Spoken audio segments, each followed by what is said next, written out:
Hi, everybody. Meteorologist Joe Cioffi, weather in 5 days in 5 minutes, brought to you by Wholesale Holiday Lighting by Giannini, your complete holiday lighting specialist, meeting all your decorating needs as we count down to Christmas. They have extended hours at their showroom, and they have everything you need to make your house look like the best decorated house for Christmas in your particular neighborhood. 162 Ocean Avenue in Lindenhurst, New York, serving everyone in the New York tri-state area and beyond.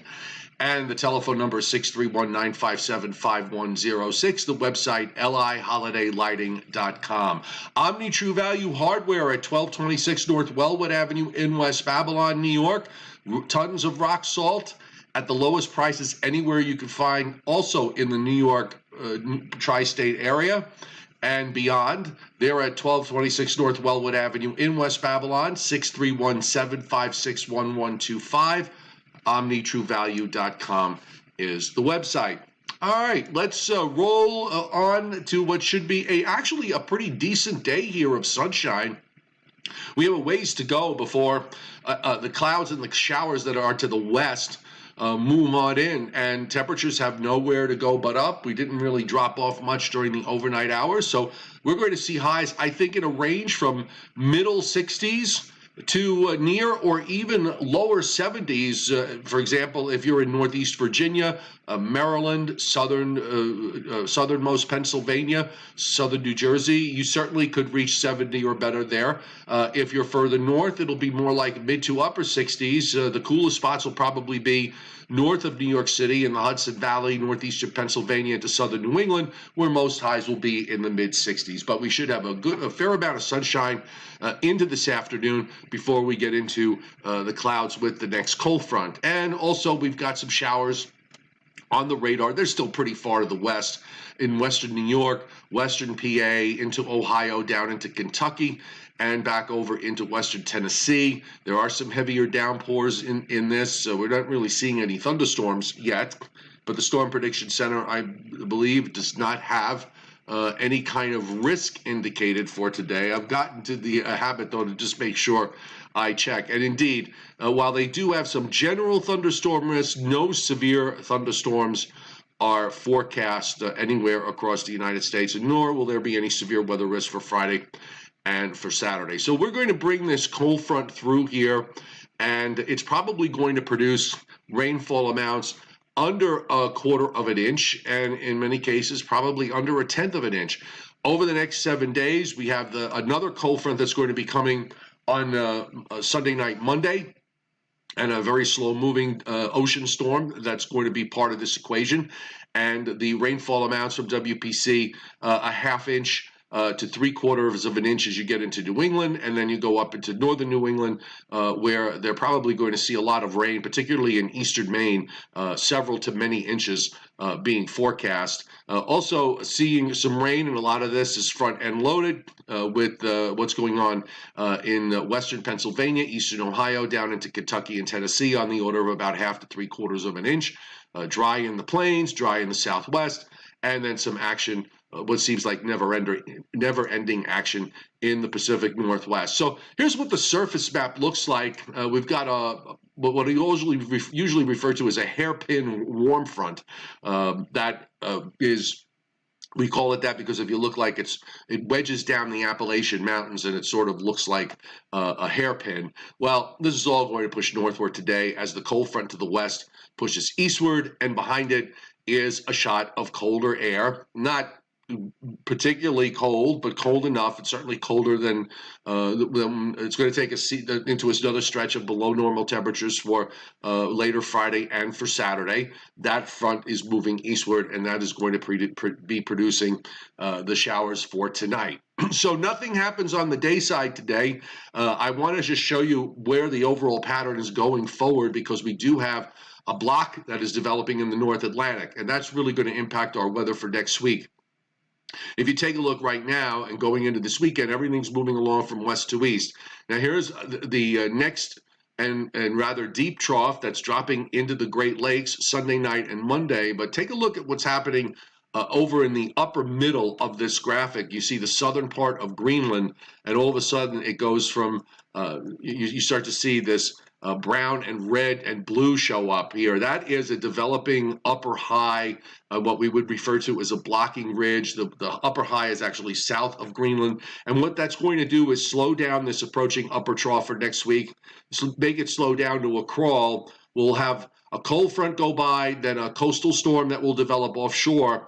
But that storm is going to have a really tough time getting out of the way. And you can see it in terms of the upper features. It's still around going into Wednesday night and Thursday morning, Thanksgiving Day. I think the primary issues are going to be after the initial rain that we get Sunday night into Monday afternoon from that. I think the big issue is probably going to be the wind more than anything else, because it is going to be windy and it is going to be cold right into Thanksgiving Day.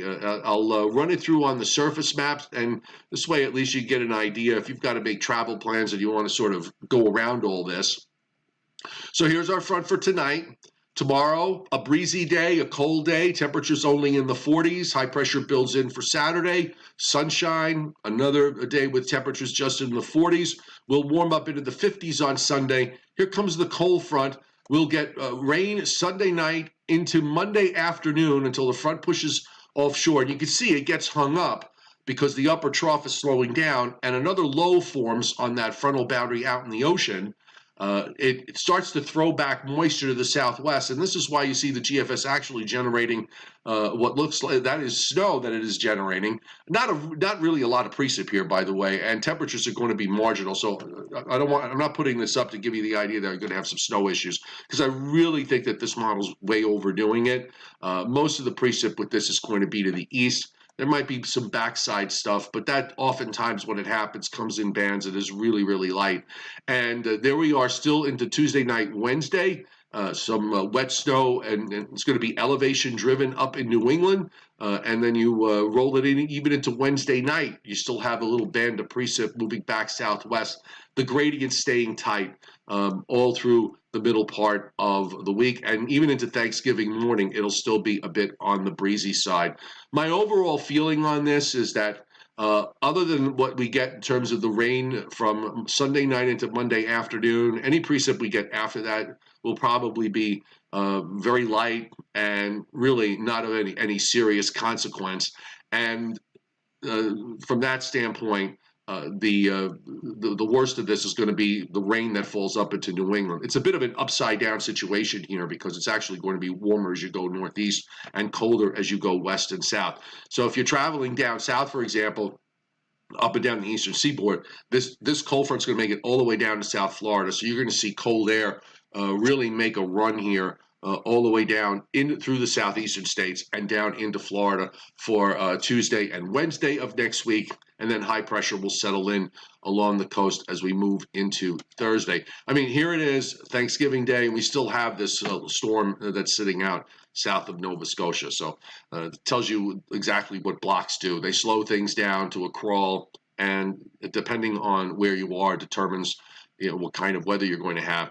Also, we'll be watching low pressure coming out of the Gulf states on Friday, making a run to the northeast. If the block is still very strong, this will probably wind up being south and east of what the model is showing as it tries to take it up the west side of the Appalachians. If the block is stronger than forecast, you're going to wind up seeing that further east. And that could have some implications as far as the weekend is concerned, the weekend following Thanksgiving Day.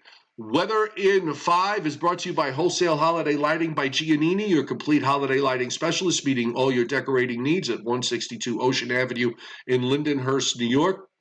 631-957-5106, and the website is liholidaylighting.com. Omni True Value Hardware at 1226 North Wellwood Avenue in West Babylon, 631-756-1125 for the best prices in town. OmniTrueValue.com is the website there. The Joe and Joe Weather Show tonight at 8:30 Eastern Time, so it's going to be an hour later than usual. So we hope to see you then. And in the meantime, we'll be putting up posts about what's going on throughout the day on my weather platform on Patreon. That's patreon.com/meteorologist Joe Cioffi. Have a great day, everybody.